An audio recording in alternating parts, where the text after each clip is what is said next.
Welcome to Anti-Woke and Autistic. Look at this. Fat positivity is eating disorder prevention.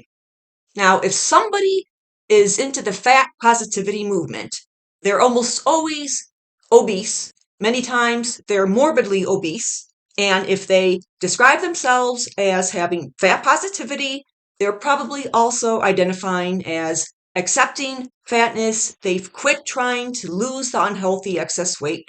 So they're into the fat acceptance as well.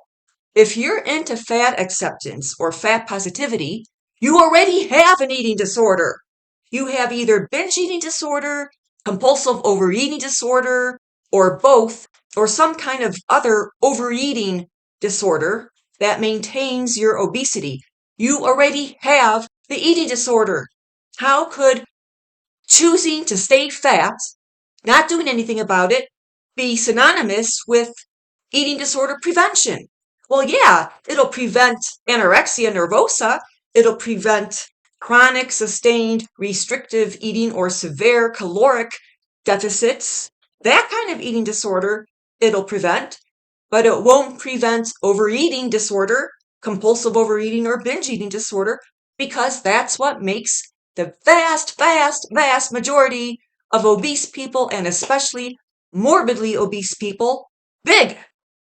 Fat positivity is eating disorder prevention. If you're into fat positivity and your lifestyle maintains your obesity, you are not preventing the eating disorder that's keeping you fat. How does fat positivity prevent eating disorders? I'm going to show you the account for this person. Its diets don't work, as you can see here. Fear of being fat fuels eating disorders. Well, there's truth to that in that people who develop anorexia nervosa because they have a fear of being fat. But the vast majority of people who don't want to be fat, who don't want to get fat, or who no longer want to be fat, they develop an aversion to obesity. Maybe they've had it all their life. Maybe they finally decided, you know something, I need to lose this weight. The vast majority of them, and I mean vast with a capital V, do not go on to develop anorexia nervosa or some form of severe undereating disorder. No, the vast majority of them don't go in that direction. Now, maybe quite a few of them regain the weight. That's true.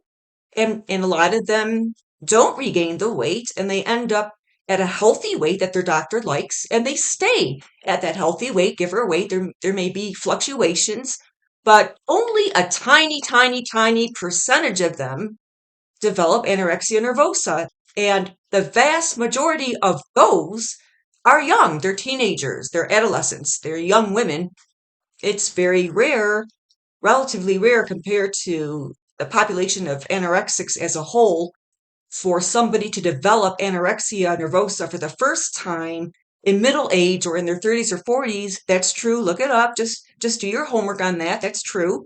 Nevertheless, fear of being fat fuels eating disorders. What is she implying there? That it fuels eating disorders such as binge eating disorder, overeating, some kind of overeating disorder, bulimia?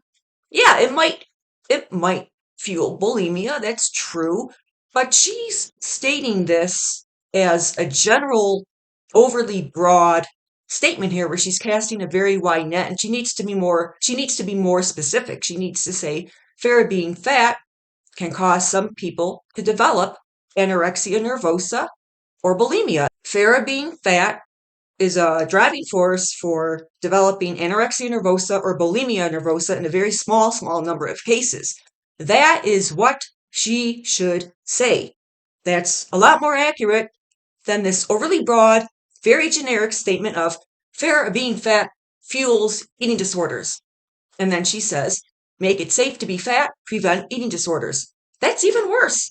There's no such thing as being safe if you're fat. No such thing. What if you're fat? What if you're morbidly obese and you trip and fall? I mean, imagine that. And you're not going to be able to get up as easily as if you were lighter. if you had the same type of fall. Now, before you say a very skinny person is more likely to break a bone, well, ask your doctor if that's true. If the person who's very skinny is like 120 pounds and 5'4", because these days that's considered underweight because we live in such an insane delusional society these days. Ask your doctor if a 5'4" 120-pound woman who's healthy, she eats a nutrient dense diet, she strength trains, she has strong bones, is she more likely to break a bone if she falls than a sedentary or even somebody who exercises who's morbidly obese, like 5'4" and 270 or 320 pounds? Who's more likely to be injured more in the same type of fall, in the same type of stumble and fall, or trip and fall, or slip and fall? There's no such thing as being safe and fat. I mean, make it safe to be fat. There's no such thing. It's like saying make it safe to be drunk, or make it safe to be an alcoholic, make it safe to be a drug addict, make it safe to be a smoker. Well, yeah, you can be safe while you're smoking in the sense that you're not going to fall asleep with a burning cigarette and set the house on fire. It can be safe that way, but it's not safe for the body. None of this is safe for the body. Fatness, obesity is never, ever, ever safe for the body. This woman is out of her mind. Well, that's it for this video. Have a sensational day.